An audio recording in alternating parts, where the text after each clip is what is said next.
if you'd like. You sure? I don't really need it.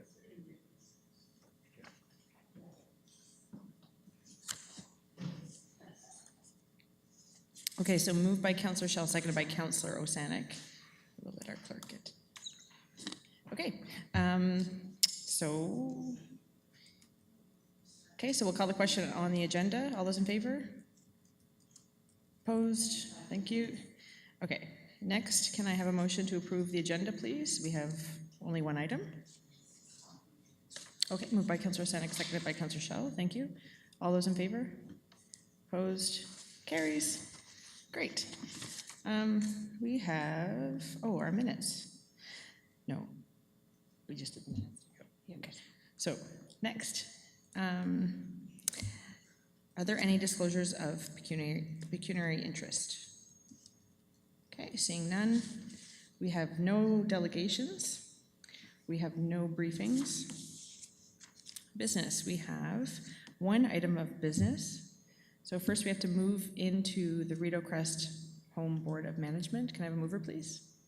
Councillor Stanek, seconded by Councillor Canton. All those in favor? Carries. Excellent. So one item, we have the Rideau Crest Home Report for April 2018 to May 2018. And we have staff to speak to the report, I believe. Yes, thank you. Great, thank you. So this report for Rideau Crest Home contains information from April through to the end of May 2018. Rideau Crest Home has maintained an occupancy rate from January through to the end of May of 98.96. During this reporting period, the home had 10 incidents reportable to the Ministry of Health and Long-Term Care. The Ministry of Health was in the home on April 9th through to April 16th, completing our annual resident quality inspection. As a result of this inspection, the home was issued 2 written notifications and 1 voluntary plan of correction. The non-compliance were related to medication administration and medication errors. The nursing team has created an action plan to ensure no further non-compliance with this concern. There are currently 379 people on the waiting list for the home. There were no reported outbreaks for the months of April or May. The home had a number of quality initiatives during May and April that are noted in the report. As of the end of May, Rideau Crest Home has spent 28.5% of its municipal contribution, which is $197,000 under budget. Timing differences contributing to the underspend include staffing vacancies, timing of payroll costs, and pending payments for extended care invoices, physiotherapy services, food, and resident supplies. Thank you very much. Okay, any questions on the report? Okay, Councillor Shell. Thank you. Jeepers, I should have gone to this one. The same with the... Councillor. To do with the wait time. Well, first of all, about how, is there a sort of idea of how long people wait when they're on the list to get into long-term care? So there's not an exact timing for a wait list. Some people can sit on a wait list for exceeding a year, depending upon the state that they're in and where they may be. They can be a crisis situation if they're in home and there's nobody to care for them. They tend to move up to the top of that list, and we try and get them placed wherever within long-term care homes within the area, usually within a 2 to 3 week time frame, but that, again, all depends on the vacancies within the homes. Yeah, thank you. And I realize you're significantly under budget right now, but do you expect that to turn around? Do you feel you're on track actually to spend the budget that you don't expect to? Yes, absolutely. So we have a number of invoices specifically within the dietary department that still need to be processed that are going to have an impact on that underspend, as well as the summertime months. Because of vacations, we tend to have quite a bit of wage costs over the summer months in terms of replacement for those vacations, as well as stat holidays have not been accrued for in this underspend. So we are definitely on track to spend that. Thank you. Give it to you. Thank you, Councillor. Thank you.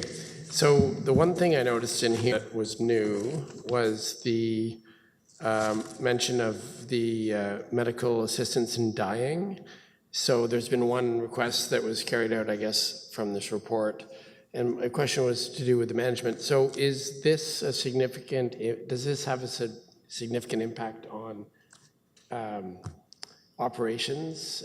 Because I know from experience as a nurse that we're told that if somebody makes this request, that it's a fairly involved process and there's a lot of sort of things you have to go through before it can be complied.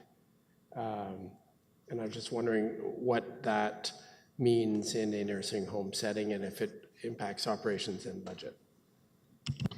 So to us, it wasn't a significant impact in terms of budgetary constraints. We utilized a physician out of Kingston Health Sciences who was willing to come to the home to help us with this. So our resident who made the request went to KGH and had meetings. There was 2 separate meetings to ensure that they had all the information they needed about what this process is going to look like. They also needed to ensure competency to make this request.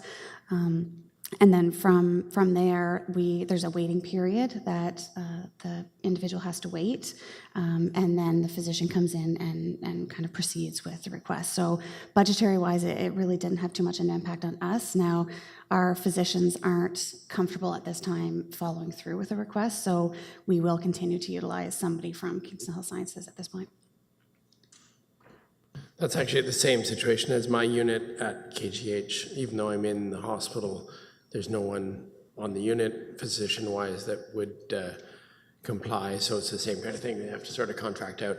But it's interesting to see that it's now available, and I'm sure that for those families and those residents that are thinking along those lines, it probably is a good thing that we've now seen it happen, and presumably from the report there was no issue with that. Thank you. Okay, great. And on the report? Okay, can I have a motion, please? We have a recommendation. Frank might want Oh, sorry. First, we're going to go to members of the public. Go ahead, Frank. Mr. Dixon.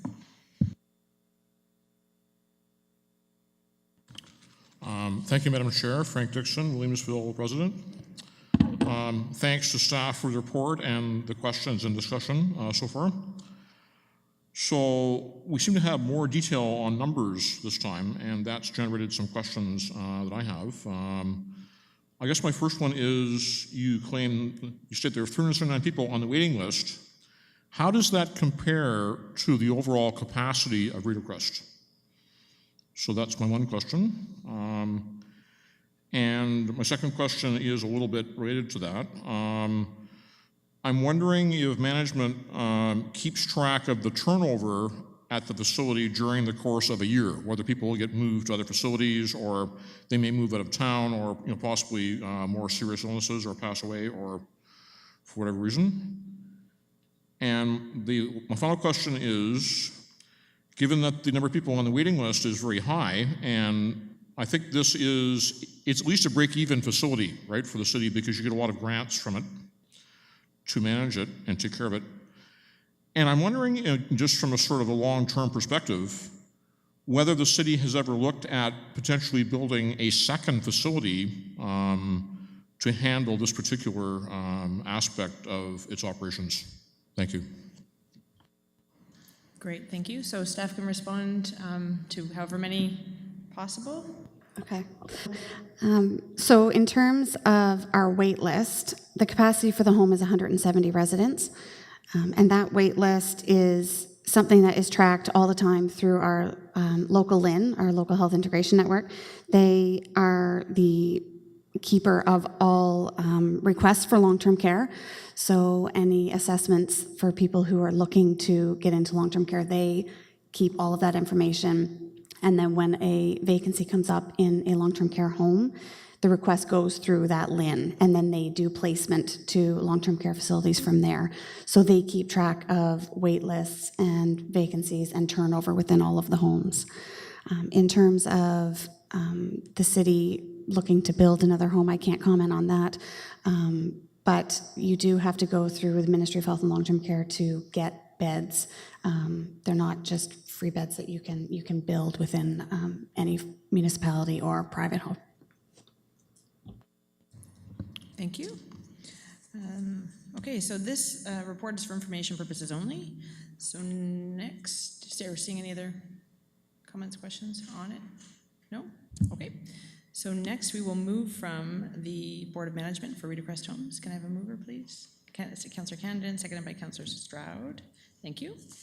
All those in favor? Carries. Excellent. Thank you very much. So we have no motions this evening. We have no notices of motion. Any other business? Seeing none, okay. No correspondence. The date and time of our next meeting is August 9th. Is that actually the case? Yes, special meeting. Oh, right, okay. So that's a special meeting, and it will be on Thursday, August 9th. Motion to adjourn. Councillor Cannon, seconded by Councillor Stroud. Excellent. All those in favor? Great.